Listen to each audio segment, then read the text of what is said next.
Espelho negro. A escuridão da cela era quase palpável, densa como o desespero que pairava no ar viciado. Para Rafael Santos, 23 anos, estudante de enfermagem, futuro interrompido, a única luz vinha de uma fresta minúscula na parede de concreto, um lembrete cruel do mundo que lhe fora roubado. E havia o espelho. Não um espelho de verdade, claro, mas um pedaço polido de metal que encontrara, um fragmento de sua própria imagem distorcida, refletindo não apenas seu rosto, mas a injustiça que o encarcerara. Rafael passava os dedos trêmulos pelo metal frio. A imagem que o encarava de volta era um borrão, uma caricatura de quem ele costumava ser. O sorriso fácil, a esperança nos olhos, tudo parecia ter sido apagado, substituído por uma máscara de angústia e resignação. Mas por baixo dessa máscara, uma brasa de indignação ainda ardia, alimentada pela memória do que lhe fora tirado e pela certeza de sua inocência. Mais um dia. Ou seria noite? Aqui dentro, o tempo é um carrasco sádico, se arrasta e zomba. Olho para esse reflexo. Sou eu? Esse rosto abatido, esses olhos fundos que perderam o brilho? Eram os olhos de um futuro enfermeiro, alguém que queria cuidar, salvar vidas. Agora são os olhos de um prisioneiro. Número 37895. Um número. Como cheguei aqui? A pergunta ecoa na minha mente como um grito silencioso, dia após dia. Eu sei a resposta, mas ainda me recuso a aceitá-la. Meu crime? Meu único crime foi ter nascido com este tom de pele. O mesmo tom de pele do verdadeiro culpado.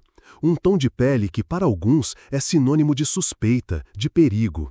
Um tom de pele que me transformou em alvo fácil para um sistema que não enxerga pessoas, apenas estatísticas convenientes. Eles disseram que era eu. Apontaram, julgaram, condenaram, sem hesitar, sem duvidar. Como se minha vida, meus sonhos, minha palavra não valessem nada. Um erro, eles podem dizer um dia, um lamentável erro. Mas quem vai me devolver o tempo? Quem vai apagar as marcas que esta cela fria está gravando na minha alma? Quem vai consertar o espelho quebrado da minha vida? 6 meses antes, o sol de março iluminava os corredores da Universidade Estadual, Faculdade de Enfermagem. Rafael Santos caminhava com passos determinados, carregando uma pilha de livros e um sorriso que revelava tanto orgulho quanto cansaço. 3º ano de enfermagem, bolsista integral, monitor de anatomia. Um estudante exemplar que desafiava estatísticas e preconceitos com cada nota alta, cada elogio dos professores, cada passo em direção ao sonho que cultivava desde criança. Santos, excelente trabalho na monitoria de ontem. Os calouros não param de elogiar sua didática. Você tem um dom natural para ensinar, sabia? Disse o professor Martins, com uma voz respeitosa. Obrigado, professor. Eu só tento explicar do jeito que eu gostaria que tivessem me explicado quando entrei aqui. Anatomia assusta no começo, respondeu Rafael, com energia e confiança. Bem, você está fazendo a diferença. E aquele artigo que conversamos, já começou a escrever? Perguntou o professor. Comecei sim, senhor. Estou revisando a literatura sobre cuidados paliativos em comunidades periféricas. É um tema que me toca pessoalmente, disse Rafael.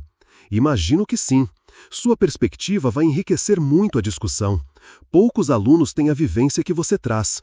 Quando estiver pronto, quero ser o primeiro a ler, concluiu o professor Martins. Rafael observou o professor se afastar, sentindo aquela mistura familiar de orgulho e peso da responsabilidade. Não era apenas por si mesmo que estudava. Carregava consigo as esperanças de sua mãe, Dona Conceição, que trabalhava como empregada doméstica em 3 casas diferentes para complementar a bolsa de estudos do filho.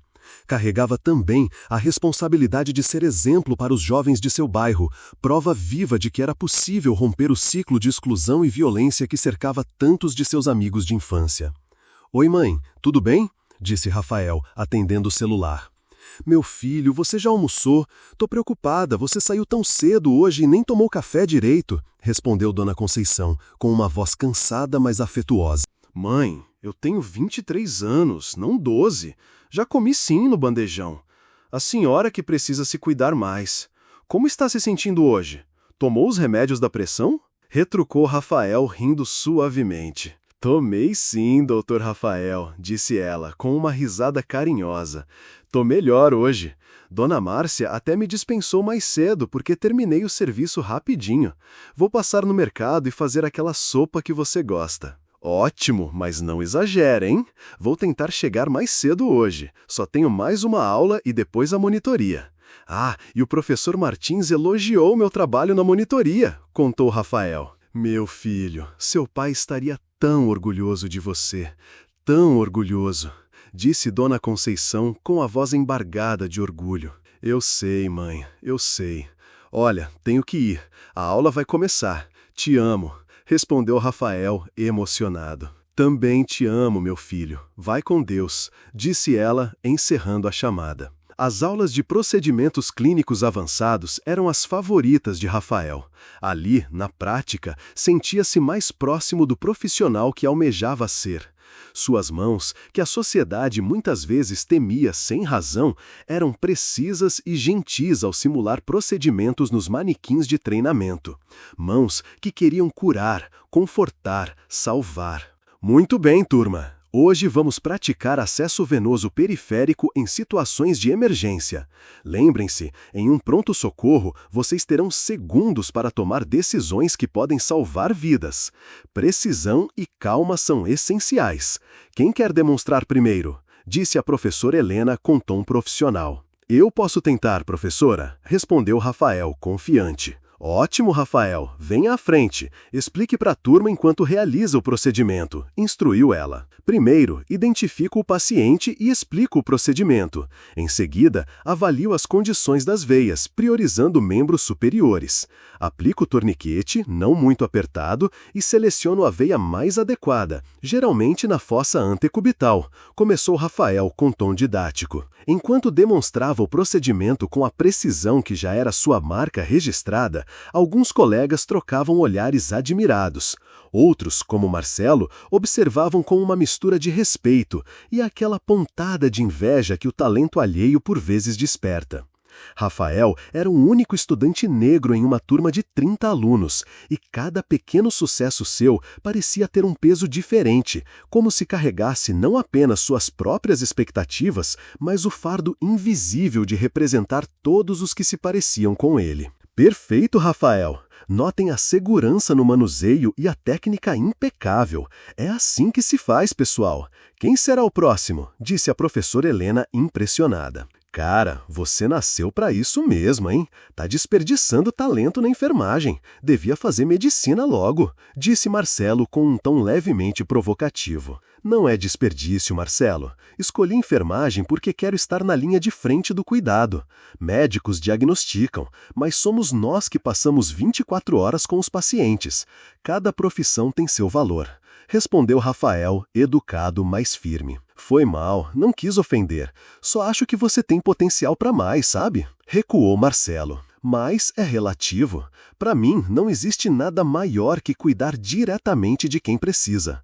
Concluiu Rafael com um sorriso que já ouviu isso antes. Ao final do dia, enquanto o campus esvaziava e as luzes se apagavam uma a uma, Rafael permanecia na biblioteca, dividindo seu tempo entre os estudos e o trabalho de meio período como auxiliar administrativo na própria universidade. Era um equilíbrio delicado entre obrigações acadêmicas, necessidade financeira e o cuidado com a mãe hipertensa, que dependia cada vez mais de sua atenção. Mais 2 capítulos e posso ir para casa. Mãe deve estar esperando com aquela sopa. Preciso revisar esses prontuários para o estágio de amanhã. E ainda tenho o artigo para o professor Martins. Dá tempo. Sempre dá. Tem que dar, pensou Rafael, cansado. Alô? Oi, mãe. Já estou terminando aqui. Tudo bem? Pressão alta de novo? Já tomou o remédio?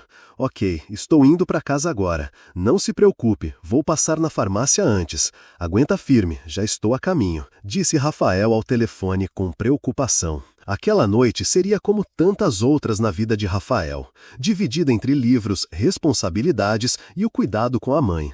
O que ele não sabia, enquanto guardava apressadamente seus materiais de estudo, era que em menos de 24 horas sua vida seria completamente completamente virada de cabeça para baixo, que o futuro pelo qual tanto lutava estava prestes a ser interrompido por um erro, um olhar, uma suposição baseada apenas na cor de sua pele, que o espelho de suas esperanças estava prestes a ser estilhaçado. Na manhã seguinte, Rafael saiu mais cedo de casa. A noite havia sido difícil, com Dona Conceição sofrendo uma crise hipertensiva que só se estabilizou por volta das 3 da madrugada.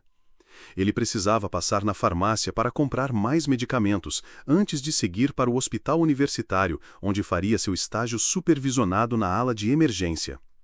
O céu estava carregado, prometendo uma tempestade para mais tarde, espelhando a inquietação que Rafael sentia sem saber explicar por quê. "Bom dia, preciso deste medicamento para hipertensão. Tem genérico?" perguntou Rafael à atendente da farmácia. "Deixe eu verificar. Sim, temos. Você tem receita?" respondeu ela, neutra. "Tenho sim, está aqui. É para minha mãe. Ela teve uma crise ontem à noite", disse Rafael mexendo em papéis. "Entendo, vou providenciar. Um momento, por favor", disse a atendente. Enquanto esperava, Rafael checou as mensagens no celular. O professor Martins havia enviado um artigo recente sobre o tema que estavam pesquisando. Havia também uma mensagem do supervisor de estágio, confirmando sua escala para aquela manhã. A vida seguia seu curso normal, previsível em sua rotina de estudos e responsabilidades. Foi quando a porta da farmácia se abriu e 3 pessoas entraram, um casal de meia-idade e um homem mais jovem, aparentemente seu filho. "Aqui está seu medicamento, são R$ 47,90 disse a atendente retornando. "Posso pagar com cartão?" perguntou Rafael. De repente, a mulher que havia entrado exclamou: "Meu Deus, é ele! Carlos, é ele, o rapaz que nos assaltou ontem!" "Tem certeza, Maria?" perguntou o homem mais velho agressivo. "Absoluta. Olha o jeito dele, a altura, a cor, é ele sim, chama a polícia!" gritou a mulher histérica. "O que, senhora? Deve haver algum engano. Eu nunca..." começou Rafael, confuso e alarmado. "Cala a boca, não tenta fugir não. Pai, liga para o 190, interrompeu o homem mais jovem, hostil.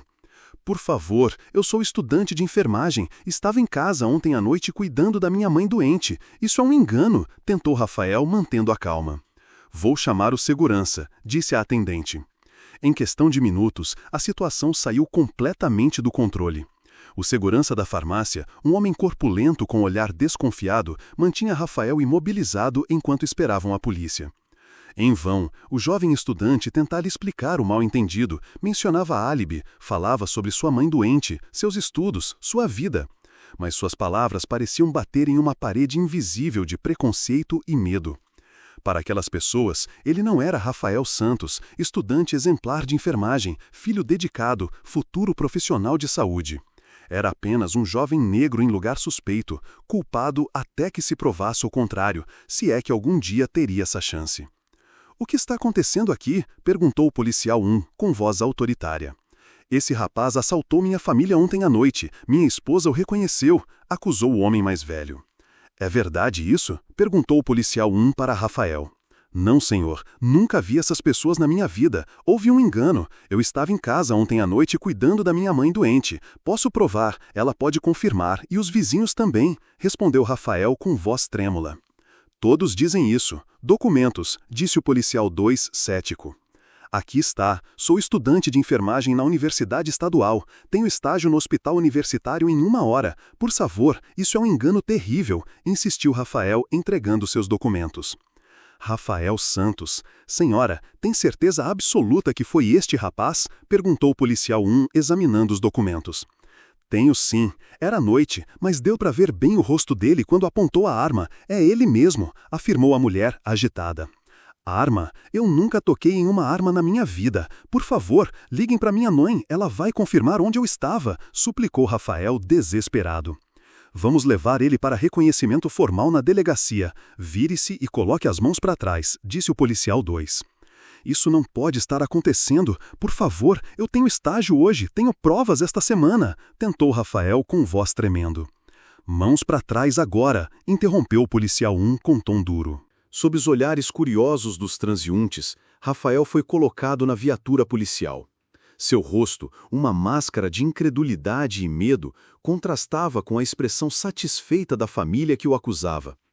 Ninguém notou a receita médica e o remédio para a hipertensão que ficaram sobre o balcão da farmácia.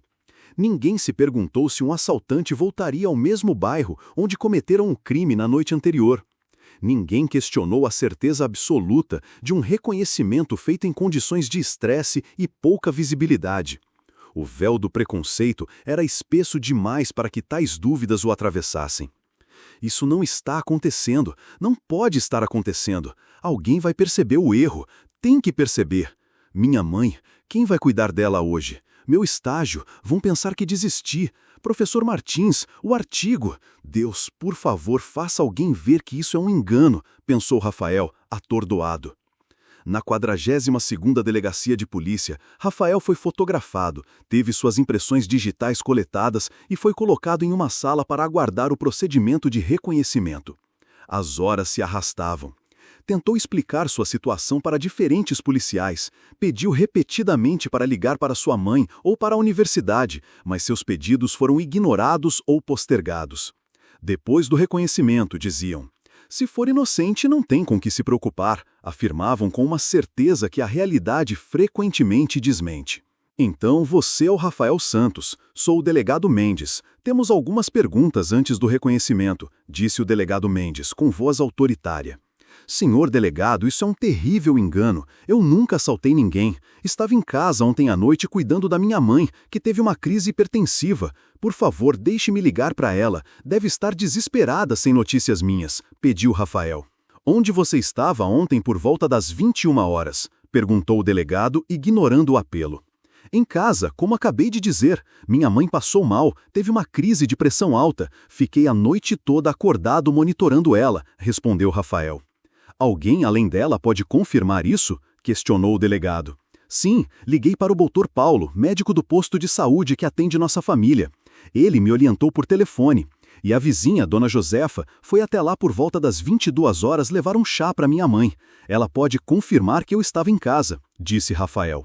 Endereço completo, pediu o delegado, anotando. Rafael forneceu o endereço. Por favor, senhor, eu tenho um estágio importante hoje no hospital. Sou estudante de enfermagem. Nunca tive problemas com a polícia. Isso é um engano. Se for um engano, o reconhecimento vai mostrar. Levante-se e me acompanhe, disse o delegado, fechando a pasta. O procedimento de reconhecimento foi conduzido de forma que mais tarde seria questionada por especialistas e advogados. Rafael foi colocado em uma sala, junto com outros 5 homens, todos funcionários da delegacia que pouco se assemelhavam a ele em altura, idade ou características físicas. Era o único homem negro entre eles.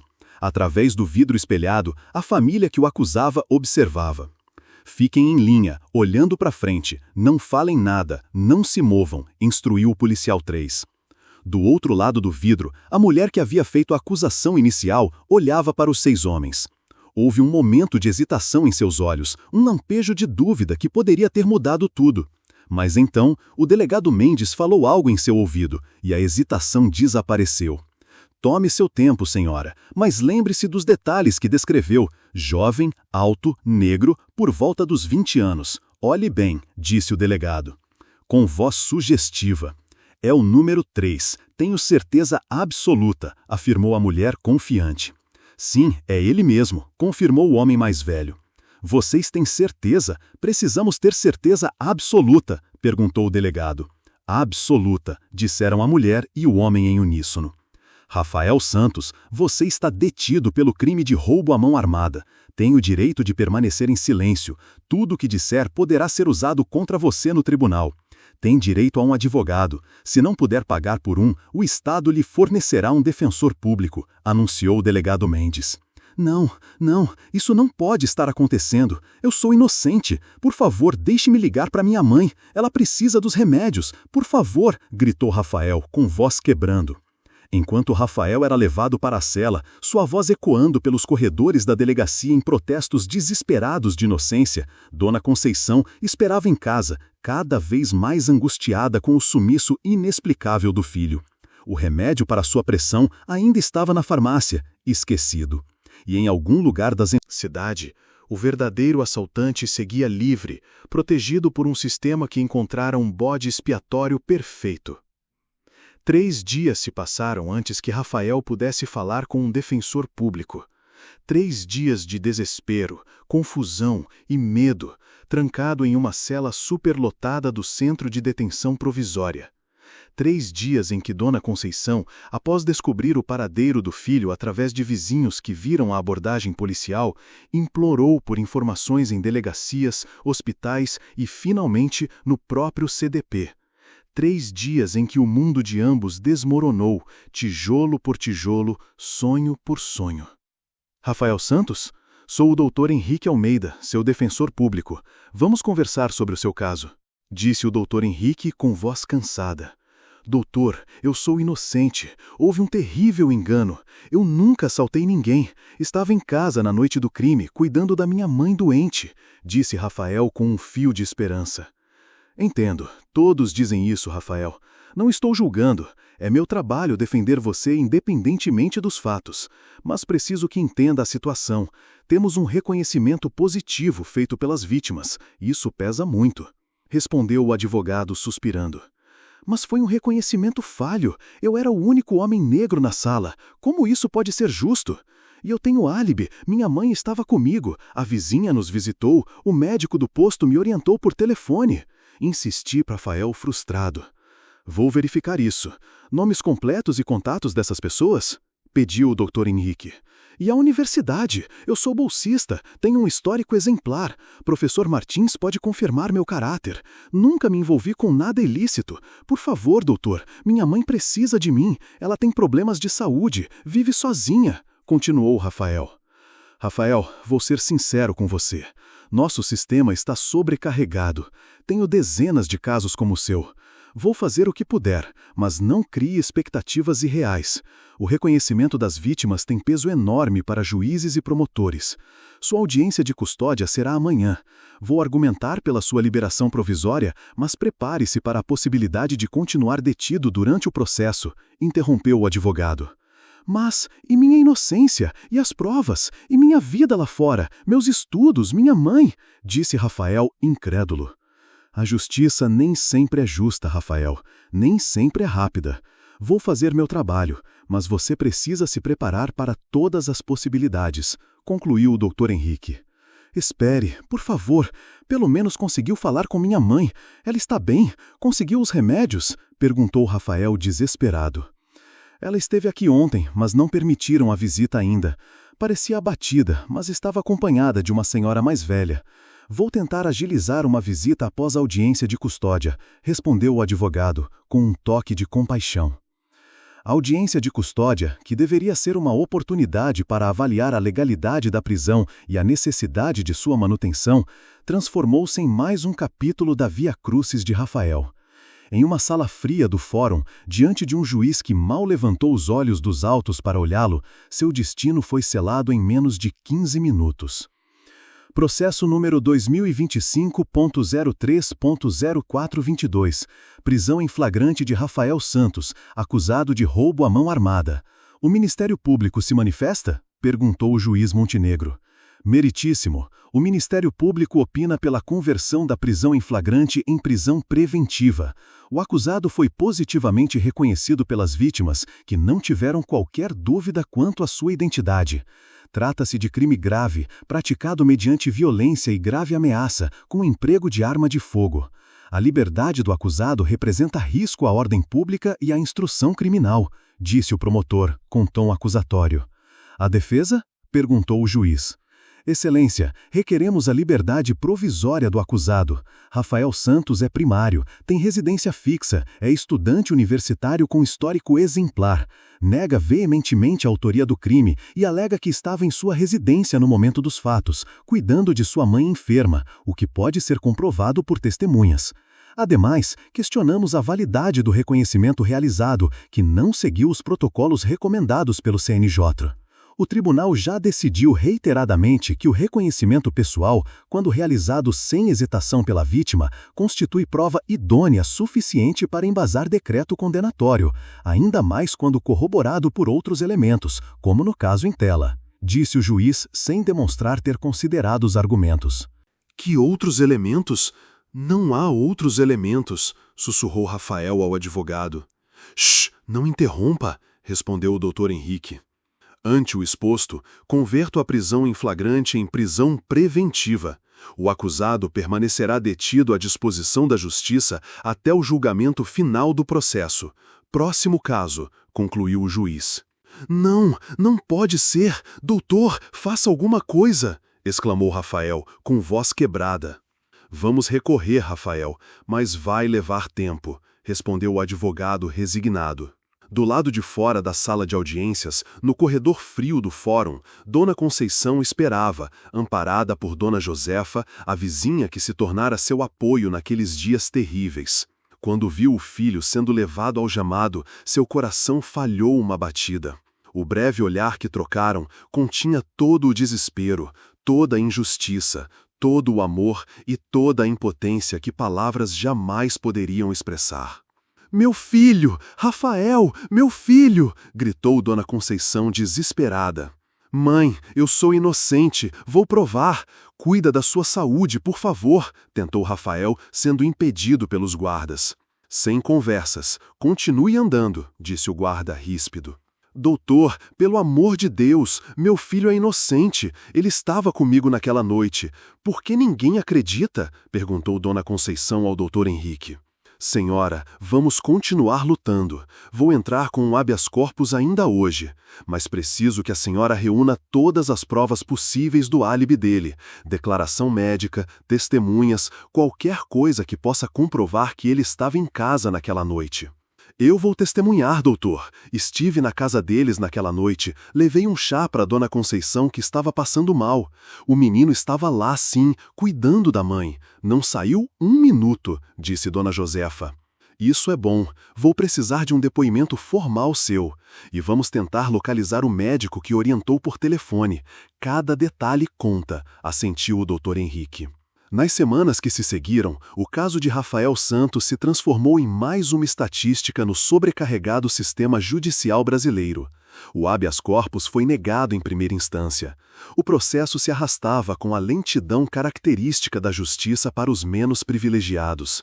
Enquanto isso, na Universidade Estadual, sua vaga de bolsista foi suspensa por abandono. No hospital universitário, seu estágio foi cancelado. E na pequena casa da periferia, Dona Conceição definhava, dividida entre cuidar da própria saúde e lutar pela liberdade do filho. 62 dias. 62 dias neste inferno, por um crime que não cometi. Minha vida desmoronando lá fora, minha mãe adoecendo, meus sonhos evaporando. E para quê? Porque alguém precisava ser culpado. Porque eu estava no lugar errado, na hora errada. Porque minha pele tem a cor errada. Porque é mais fácil acreditar que sou culpado do que admitir um erro. Sistema de justiça? Que justiça, pensou Rafael, amargo. Santos, visita, anunciou o guarda prisional. Na pequena sala de visitas, separados por um vidro grosso e um interfone de qualidade duvidosa, mãe e filho se encontraram pela primeira vez desde a prisão. O que Dona Conceição viu do outro lado do vidro partiu seu coração. Rafael, antes vibrante, cheio de esperança, agora parecia uma sombra de si mesmo. Mais magro, com olheiras profundas, um corte recente no supercílio e aquele olhar, um olhar que havia envelhecido décadas em apenas 2 meses. Meu filho, como você está? Estão te tratando bem? Perguntou Dona Conceição com voz trêmula. Estou bem, mãe. Não se preocupe comigo.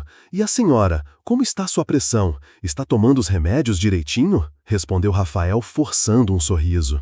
Estou me cuidando, filho. Dona Josefa tem sido um anjo, me ajuda todos os dias. E o Dr. Paulo do posto conseguiu todos os remédios para mim. Não precisei comprar nenhum, disse ela. E o dinheiro? Como a senhora está se virando? Perguntou Rafael preocupado. Deus provê, meu filho. Não se preocupe com isso agora, respondeu Dona Conceição.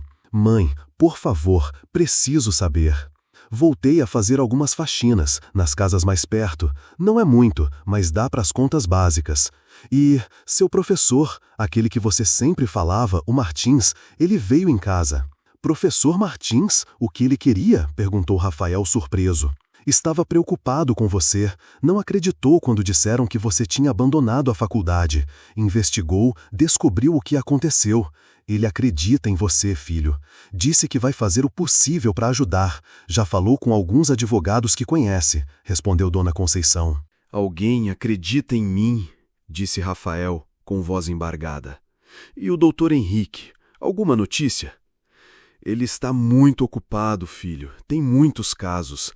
Mas disse que está trabalhando no seu processo, que logo vai ter novidades, respondeu ela, hesitante. Logo?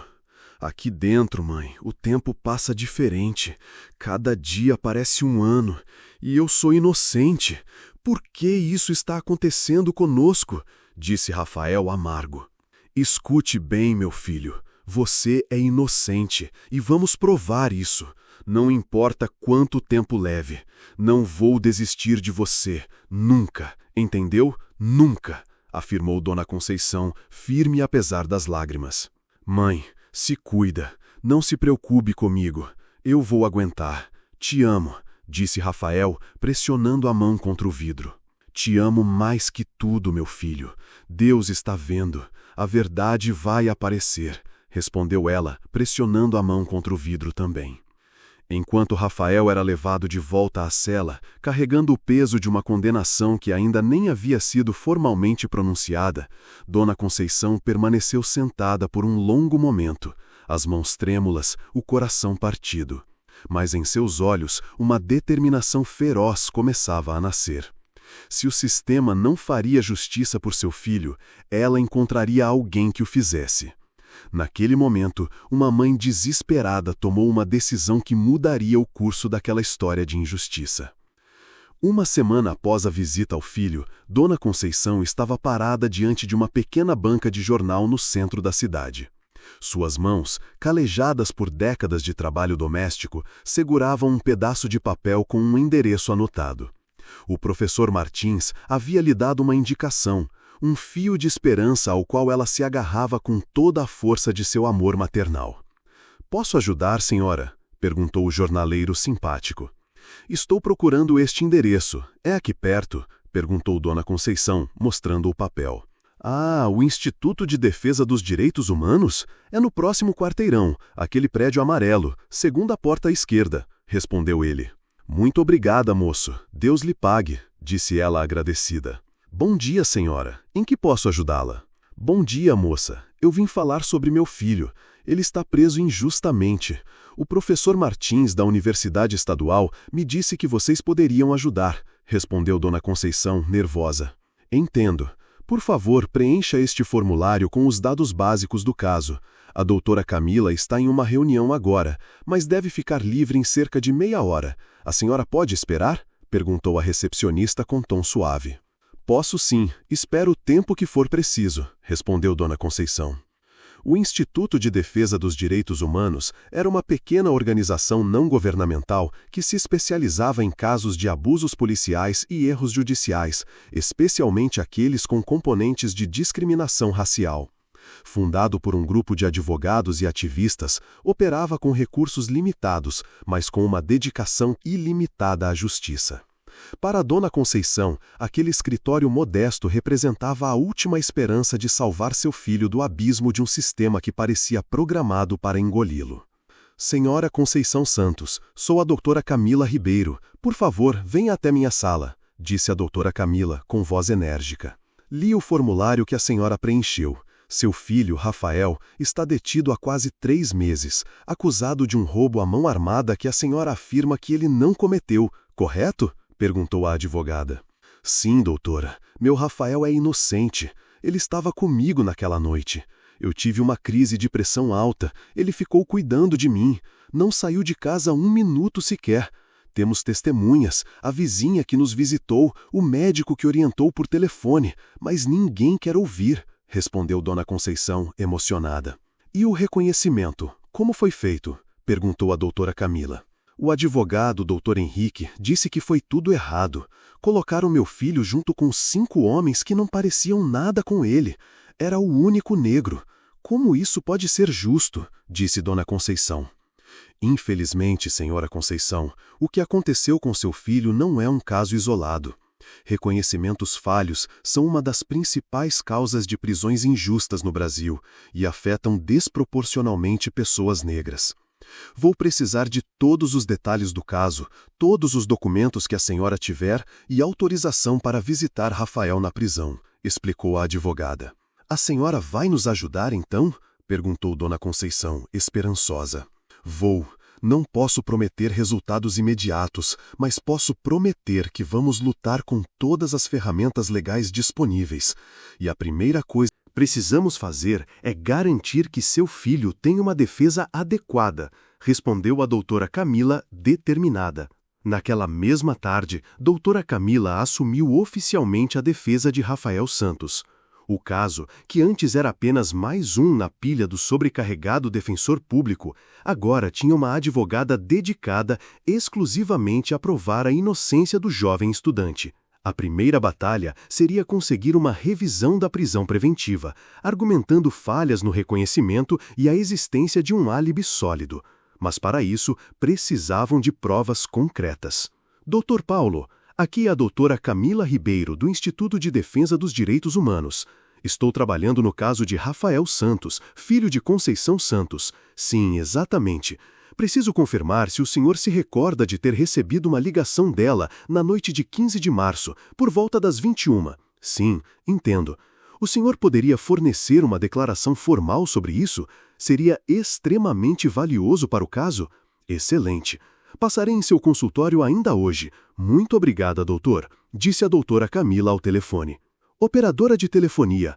Gostaria de solicitar os registros de chamadas de um número específico? Sim, tenho autorização da titular da linha. Para fins judiciais, caso de prisão injusta. Exato. Preciso especificamente das chamadas realizadas e recebidas na noite de 15 de março, continuou ela em outra ligação. Nas semanas seguintes, uma pequena equipe se formou em torno do caso de Rafael. Além de doutora Camila, havia agora um investigador particular voluntário, um estudante de direito estagiário e o professor Martins, que mobilizava colegas e alunos da universidade. Juntos, eles reconstruíam meticulosamente os eventos daquela noite, coletando evidências que pudessem provar a inocência de Rafael. Temos o depoimento formal do Dr. Paulo confirmando a ligação de Dona Conceição às 21h07 daquela noite e a orientação médica que deu por telefone. Temos o registro da operadora confirmando essa chamada, com duração de 8 minutos e 42 segundos. Temos o depoimento da vizinha, Dona Josefa, que visitou a casa por volta das 22 horas e confirma que Rafael estava lá. E agora, graças ao professor Martins, temos também o histórico de acesso ao portal acadêmico, mostrando que Rafael enviou um trabalho às 23h15 daquela noite do IP da sua residência, disse a doutora Camila à equipe. E não podemos esquecer o perfil de Rafael. Aluno exemplar, monitor, sem qualquer histórico de violência ou envolvimento com criminalidade. Todos os professores estão dispostos a testemunhar sobre seu caráter, acrescentou o professor Martins. O problema é que nada disso importa se não conseguirmos desmontar o reconhecimento. Para o juiz, a palavra da vítima que reconheceu Rafael tem mais peso que todas essas evidências circunstanciais, disse o investigador. Você tem razão. Precisamos atacar diretamente a validade desse reconhecimento. O que sabemos sobre o verdadeiro assaltante? Há outros casos similares na região? Estou investigando isso. Houve pelo menos 3 outros assaltos com características semelhantes nas 2 semanas seguintes à prisão de Rafael. Mesmo modus operandi, abordagem rápida, arma apontada, roubo de celular e carteira. Se conseguirmos estabelecer um padrão, disse o investigador, podemos argumentar que o verdadeiro culpado continua à solta e que Rafael foi um bode expiatório conveniente. E as câmeras de segurança? Verificamos todas as possibilidades? Ainda não encontramos nenhuma que cubra exatamente o local do assalto, mas estou mapeando todas as câmeras em um raio de 5 quarteirões. Se o assaltante passou por alguma delas antes ou depois, disse o estagiário. Excelente. Continue com isso. Cada detalhe pode fazer a diferença. Doutora Camila, aconteceu uma coisa terrível! Exclamou Dona Conceição ofegante entrando na sala. O que houve, Dona Conceição? Rafael está bem? Perguntou a doutora Camila alarmada. Acabei de saber que marcaram o julgamento dele para daqui a 2 semanas. O doutor Henrique me ligou, disse que não conseguiu adiar mais, que as chances são pequenas, que eu deveria me preparar para o pior, disse Dona Conceição angustiada. 2 semanas. Precisamos acelerar tudo. Não temos mais tempo para investigações lentas. Senhora, não se desespere. Ainda temos uma chance. Vou protocolar imediatamente nossa entrada formal no caso e todas as evidências que coletamos até agora. E vamos continuar buscando mais provas até o último minuto, disse a doutora Camila determinada. Vou mobilizar mais pessoas na universidade.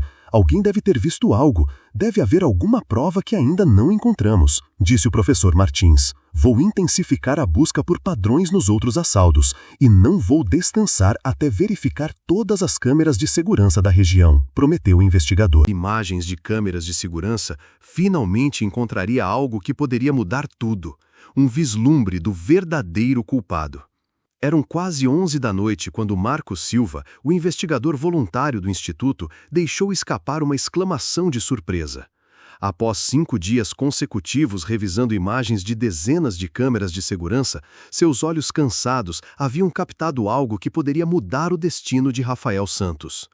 Doutora Camila, desculpe ligar tão tarde, mas encontrei algo grande. Sim, sobre o caso do Rafael. Preciso que venha ao escritório agora. Não pode esperar até amanhã. Confie em mim, disse Marcos ao telefone. 40 minutos depois, uma pequena multidão se reunia ao redor do computador de Marcos. Doutora Camila havia chegado rapidamente, trazendo consigo o professor Martins, que estava em sua casa discutindo estratégias para o julgamento. Dona Conceição, avisada por último, chegou ofegante, os olhos inchados de quem foi arrancada de um sono intranquilo, mas brilhando com uma esperança renovada. Olhem isso, câmera de segurança da loja de conveniência na Rua das Acácias, a 3 quarteirões do local do assalto. Gravação de 15 de março, 21h12, exatamente no horário em que o crime aconteceu, disse Marcos apontando para a tela. O que estamos procurando exatamente? Perguntou a doutora Camila. Esperem, ali, vejam esse homem correndo. Ele está segurando algo, parece uma bolsa feminina, disse Marcos pausando o vídeo. Ele olha para trás, preocupado, e por um momento seu rosto fica visível para a câmera, continuou ele. Não consigo ver direito, a imagem está muito escura, disse Dona Conceição, confusa. Por isso passei as últimas 2 horas aplicando técnicas de aprimoramento de imagem, e agora vejam o resultado, disse Marcos. É incrível como a tecnologia avançou. Dá para ver o rosto claramente agora, disse a doutora Camila impressionada. E não é só isso. Comparei com as descrições do boletim de ocorrência, altura aproximada, estrutura corporal, idade estimada, tudo bate. E mais importante, aqui está uma foto do Rafael que consegui dos arquivos da universidade. Coloquei lado a lado com a imagem aprimorada, explicou Marcos. Meu Deus, eles realmente se parecem, disse o professor Martins espantado. Mesma altura, mesma estrutura corporal, mesma faixa etária e sim, mesma cor de pele. Mas, olhando com atenção, são claramente pessoas diferentes. O formato do rosto, o nariz, os olhos, detalhes que seriam óbvios em um reconhecimento adequado, analisou a doutora Camila. Então, isso prova que meu filho é inocente? Perguntou Dona Conceição, emocionada. É uma evidência muito forte, Dona Conceição, mas precisamos de mais. Marcos, consegue identificar para onde esse homem estava indo? Perguntou a doutora Camila. Já verifiquei. Ele segue pela Rua das Acácias e depois vira à direita na avenida principal. Infelizmente, perdemos ele ali. Não há câmeras no próximo quarteirão. Mas, 3 dias depois, mesma câmera, mesmo horário aproximado. Olhem quem aparece. O mesmo homem! Exclamou o professor Martins. Exatamente, e desta vez ele comete outro assalto, 2 ruas adiante. Tenho a gravação de uma câmera residencial que capturou o momento. É o mesmo modus operandi descrito no caso que incriminou Rafael, confirmou Marcos. Isso estabelece um padrão. O verdadeiro assaltante continuou agindo na mesma área, da mesma forma, enquanto Rafael estava preso. Pelo menos 3 que consegui confirmar com imagens, todos seguindo o mesmo padrão, todos na mesma região, todos após a prisão de Rafael, acrescentou Marcos. Isso muda tudo. Vou protocolar um pedido urgente para a inclusão dessas evidências no processo. E vamos precisar de um especialista em reconhecimento facial para testemunhar sobre as semelhanças superficiais e diferenças fundamentais entre Rafael e o verdadeiro assaltante, decidiu a doutora Camila. Conheço alguém do Departamento de Ciência Forense que pode nos ajudar. Vou contatá-lo imediatamente, disse o professor Martins. Meu filho vai ser libertado? Perguntou Dona Conceição, com lágrimas nos olhos. Vamos fazer tudo ao nosso alcance, Dona Conceição.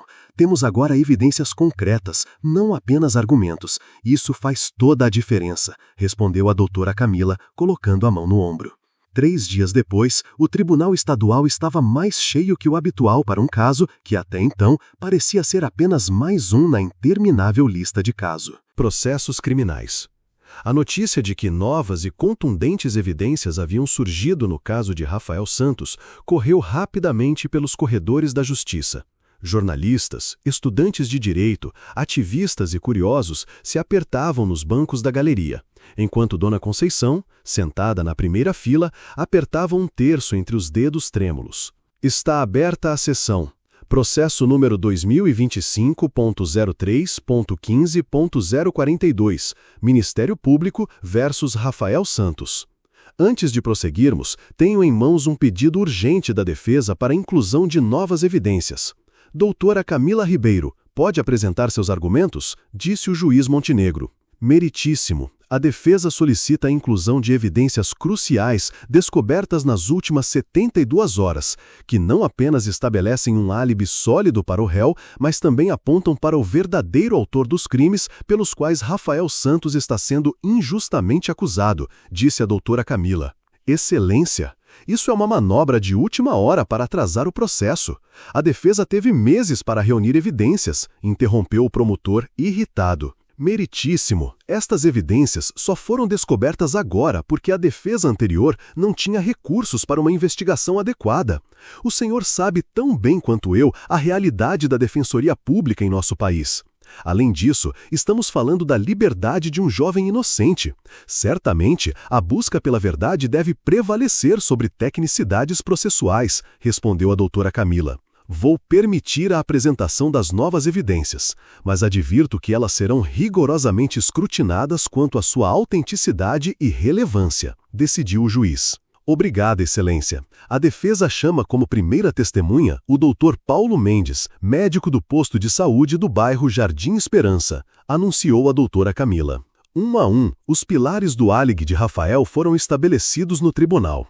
O Dr. Paulo confirmou a ligação de Dona Conceição na noite do crime e seu diagnóstico de crise hipertensiva. Dona Josefa, a vizinha, descreveu em detalhes sua visita à casa dos Santos naquela mesma noite e como Rafael não saiu 1 minuto sequer. O professor Martins apresentou registros eletrônicos, comprovando que Rafael havia enviado um trabalho acadêmico às 23h15 do IP de sua residência.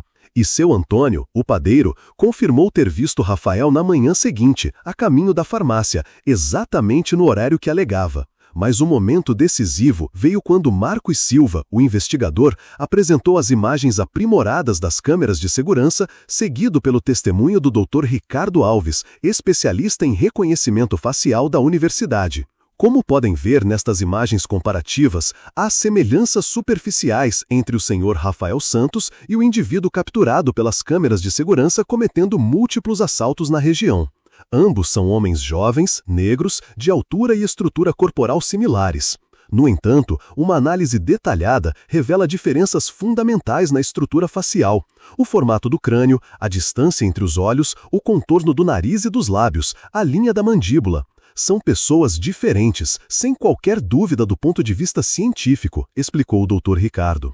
E na sua opinião profissional, Dr. Ricardo, seria possível confundir estas duas pessoas em um reconhecimento presencial? Em condições ideais de iluminação e proximidade, não. No entanto, em situações de estresse com visibilidade limitada, como durante um assalto noturno, e especialmente considerando o fenômeno bem documentado do viés de outras raças, a dificuldade que pessoas têm em distinguir características faciais de indivíduos de grupos étnicos diferentes do seu, tal confusão é não apenas possível, mas estatisticamente provável, respondeu o especialista. E quanto ao procedimento de reconhecimento realizado neste caso, o senhor teve acesso aos registros? Sim, e devo dizer que foi profundamente falho.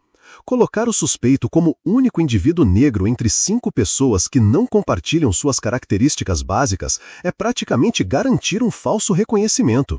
É como pedir alguém identificar uma maçã específica colocando-a ao lado de 5 laranjas, criticou o Dr. Ricardo. Uma última pergunta, Dr. Ricardo.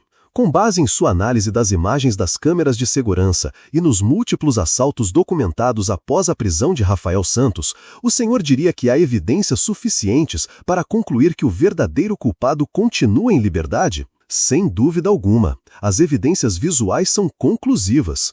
O mesmo indivíduo cometeu múltiplos crimes seguindo o mesmo padrão, enquanto o senhor Santos estava detido. É impossível que Rafael Santos seja o autor desses crimes. Após o testemunho devastador do especialista, o promotor tentou manter sua posição, questionando a confiabilidade das imagens aprimoradas e insistindo no valor do reconhecimento feito pelas vítimas. Mas era evidente para todos na sala que o caso da acusação estava desmoronando. Quando as vítimas originais foram chamadas novamente para testemunhar e confrontadas com as imagens lado a lado de Rafael e do verdadeiro assaltante, a dúvida em seus olhos era palpável. Eu estava tão certa, mas agora, vendo assim, eles realmente se parecem, mas não são a mesma pessoa, são?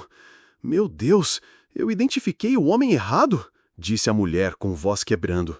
Era noite, aconteceu tão rápido, estávamos assustados. Se cometemos um erro, nós, disse o homem mais velho, emocionado. Diante das evidências apresentadas e dos testemunhos ouvidos, este tribunal não tem outra opção senão reconhecer que há dúvida razoável quanto à culpabilidade do réu. Mais que isso, há evidências substanciais apontando para sua inocência e para a existência de outro perpetrador. Rafael Santos, este tribunal o declara inocente de todas as acusações. Está livre para ir, anunciou o juiz Montenegro. Senhor Santos, este tribunal lamenta profundamente o erro judicial que resultou em sua detenção por 4 meses e 17 dias. O Estado certamente tem uma dívida com o senhor, que poderá ser discutida em processo civil apropriado. Está dispensado, concluiu o juiz. Enquanto Rafael se levantava, ainda atordoado pela súbita reviravolta em seu destino, seus olhos encontraram os de sua mãe na primeira fila. Naquele olhar passaram-se mundos. Dor, alívio, amor, indignação, esperança. Dona Conceição abriu os braços e Rafael, finalmente livre das algemas que o prendiam ao banco dos réus, correu para o abraço que havia sonhado durante intermináveis noites na prisão. Meu filho está voltando para casa, disse Dona Conceição entre lágrimas. Acabou, mãe. Finalmente acabou, respondeu Rafael com voz embargada. 6 meses haviam se passado desde a libertação de Rafael. A pequena casa no bairro Jardim Esperança, antes um lugar de angústia e lágrimas, agora respirava uma normalidade cautelosa, como quem teme que a felicidade recém-recuperada possa ser novamente arrancada a qualquer momento.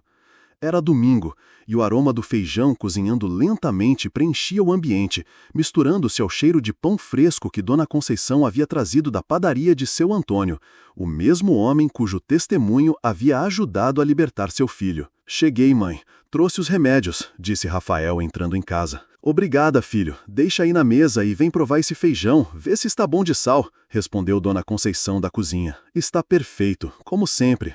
Encontrei com o professor Martins no caminho. Ele mandou lembranças, disse Rafael provando o feijão. Aquele homem é um anjo que Deus colocou no nosso caminho. Como está indo o trabalho com ele? Perguntou Dona Conceição. Bem, estamos quase terminando o artigo sobre erros judiciais e reconhecimento facial. Ele diz que tem potencial para ser publicado em uma revista científica importante. Meu filho, pesquisador.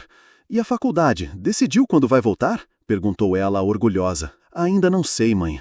A universidade reabriu minha matrícula, recuperei a bolsa, mas não é tão simples, disse Rafael hesitante. Eu sei, meu filho, eu sei que não é. Mas você não pode deixar que eles tirem seus sonhos também. Já tiraram tempo demais da sua vida. Às vezes eu acordo no meio da noite, mãe, suando frio. Sonho que ainda estou lá dentro, que a libertação foi apenas um sonho. Outras vezes, estou andando na rua e vejo alguém me olhando, e imediatamente penso, será que é policial? Será que vão me levar de novo? É como se eu nunca tivesse realmente saído daquela cela, revelou Rafael com vulnerabilidade. O corpo saiu, filho, mas a alma precisa de mais tempo para se curar. Você passou por algo que ninguém deveria passar. É normal que as feridas ainda doam, disse Dona Conceição pegando sua mão. A doutora Camila me indicou uma psicóloga que trabalha com ex-detentos injustamente condenados. Tenho ido às sessões. Ajuda um pouco. Mas algumas coisas nunca vão voltar a ser como antes. É a doutora Camila, disse Rafael olhando o celular. Alô? Oi, doutora. Sim? Sim? Sério? Quando? Entendo.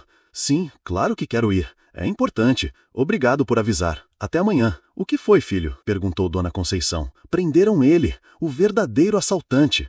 Foi pego em flagrante ontem à noite, tentando roubar um casal no mesmo bairro onde tudo começou. Doutora Camila disse que a polícia encontrou na casa dele vários itens roubados, incluindo a carteira e documentos daquele casal que me acusou. Deus é justo.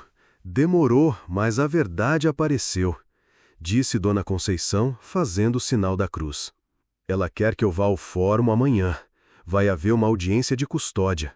Disse que pode ser importante para o nosso processo de indenização contra o Estado, mostrar que o verdadeiro culpado foi preso, continuou Rafael.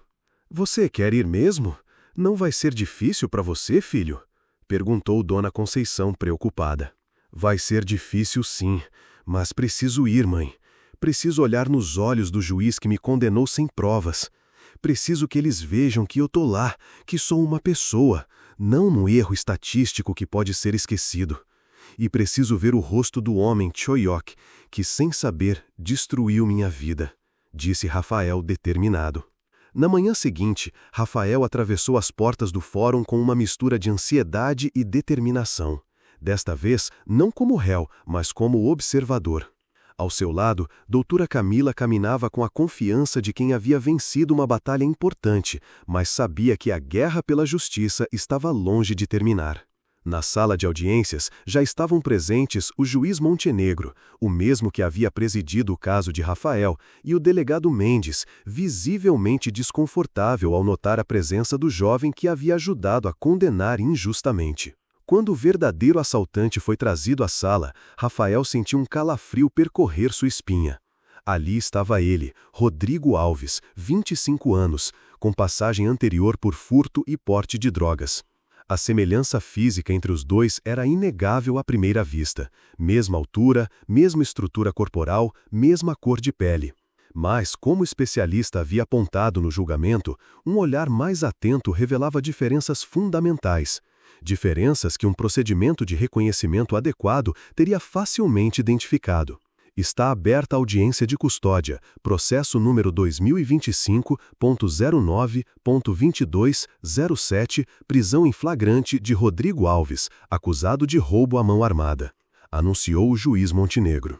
Enquanto a audiência prosseguia, os olhos de Rafael permaneciam fixos em Rodrigo. Não com ódio ou sede de vingança, mas com uma curiosidade quase clínica. Aquele homem não era um monstro, percebeu Rafael. Era apenas outro jovem da periferia, provavelmente com sua própria história de exclusão e falta de oportunidades. A diferença era que Rodrigo havia realmente cometido os crimes pelos quais fora acusado. Rafael se perguntava, em um sistema judicial mais justo, teria Rodrigo recebido ajuda antes de chegar àquele ponto?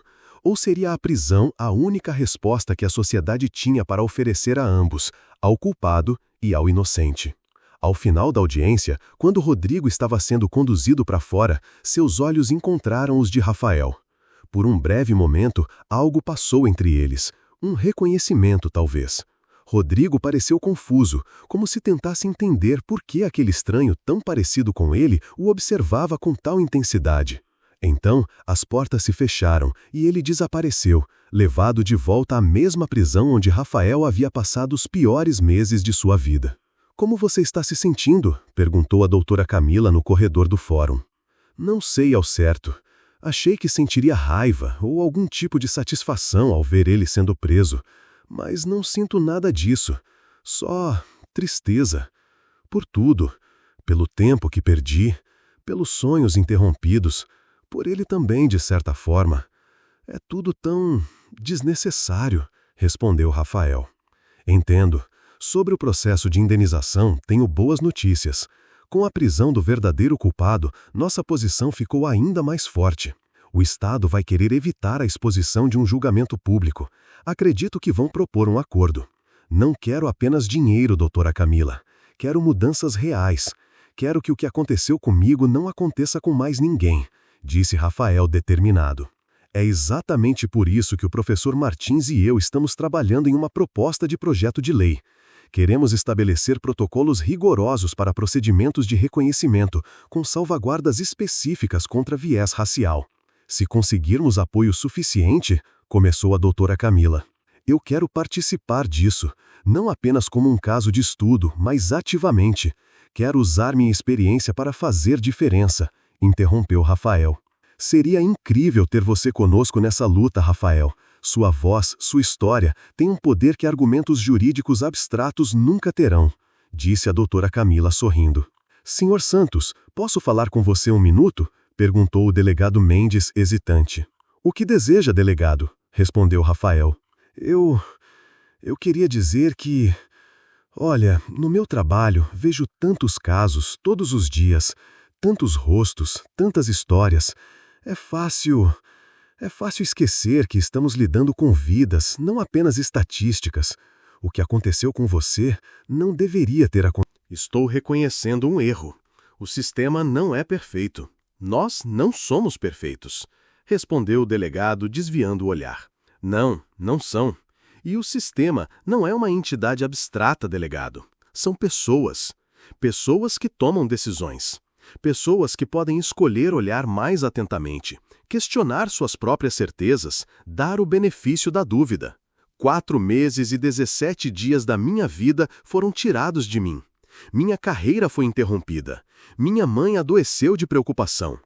Tudo porque alguém não quis dar-se ao trabalho de fazer seu trabalho direito, disse Rafael, com dignidade e calma. Eu entendo sua raiva, disse o delegado. Não, o senhor não entende.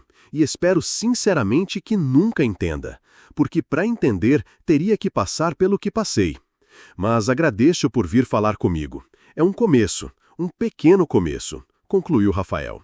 Você foi mais generoso do que eu seria, disse a doutora Camila, impressionada. Não foi generosidade, foi sobrevivência. Carregar raiva é como beber veneno esperando que o outro morra. Não quero viver assim. Quero transformar o que aconteceu comigo em algo positivo, algo que faça diferença, respondeu Rafael. Ao sair do fórum naquela tarde, Rafael ergueu o rosto para o sol, sentindo seu calor como uma bênção após os meses de confinamento. A vida que havia sido interrompida agora seguia um novo curso, não o mesmo de antes. Aquele Rafael, o jovem despreocupado com sonhos simples, havia ficado para trás nas sombras da cela. Este novo Rafael carregava cicatrizes, visíveis e invisíveis, mas também uma determinação forjada no fogo da injustiça. Não posso mudar o que aconteceu comigo. Não posso recuperar o tempo perdido. Mas posso escolher o que fazer a partir de agora. Posso deixar que a experiência me defina, me diminua, me amargue. Ou posso usá-la como combustível, como propósito. O espelho quebrado não pode ser restaurado exatamente como era antes. Mas seus fragmentos podem ser reorganizados em algo novo, algo diferente, algo talvez ainda mais significativo, pensou Rafael. 3 semanas depois, Rafael Santos retornou à Universidade Estadual, não apenas como estudante de enfermagem, mas também como palestrante convidado em um seminário sobre justiça racial e reforma do sistema penal. Sua história, antes uma estatística obscura nos arquivos judiciais, agora era um poderoso testemunho que ecoava pelos corredores acadêmicos e além, inspirando debates, questionamentos e, lentamente, mudanças. O espelho negro que havia refletido apenas dor e injustiça, agora capturava também lampejos de esperança. Não uma esperança ingênua de que tudo seria facilmente consertado, mas a esperança resiliente de quem conheceu o pior e ainda assim escolheu lutar por algo melhor. Em um sistema judicial perfeito, Rafael Santos nunca teria sido preso. Em uma sociedade verdadeiramente justa, seu tom de pele jamais seria fator determinante em seu destino. Mas não vivemos nesse mundo ideal. Vivemos em um mundo de espelhos quebrados, que refletem verdades fragmentadas e distorcidas. A história de Rafael não é única. A cada ano, centenas de pessoas são presas injustamente no Brasil, vítimas de reconhecimentos falhos, preconceitos enraizados e um sistema sobrecarregado que muitas vezes prioriza a eficiência sobre justiça. A maioria dessas histórias nunca chega aos holofotes, nunca recebe a chance de redenção que Rafael teve. O verdadeiro crime não é apenas o erro judicial inicial, mas a indiferença coletiva que permite que tais erros continuem acontecendo, dia após dia, vida após vida. Cada um de nós carrega um espelho em mãos. O espelho de nossas escolhas, de nossa atenção, de nossa disposição para ver além das aparências e questionar nossas próprias certezas. Que tipo de reflexo queremos ver? Se você se emocionou com a história de Espelho Negro, ajude-nos a espalhar essa narrativa poderosa. Curta, comente suas impressões e compartilhe com quem precisa ouvir essa mensagem. Suas ideias para novas histórias são muito bem-vindas. Deixe suas sugestões nos comentários para inspirar mais conteúdos como este. Juntos, podemos fazer o canal crescer e dar voz a mais histórias que tocam o coração e provocam reflexão.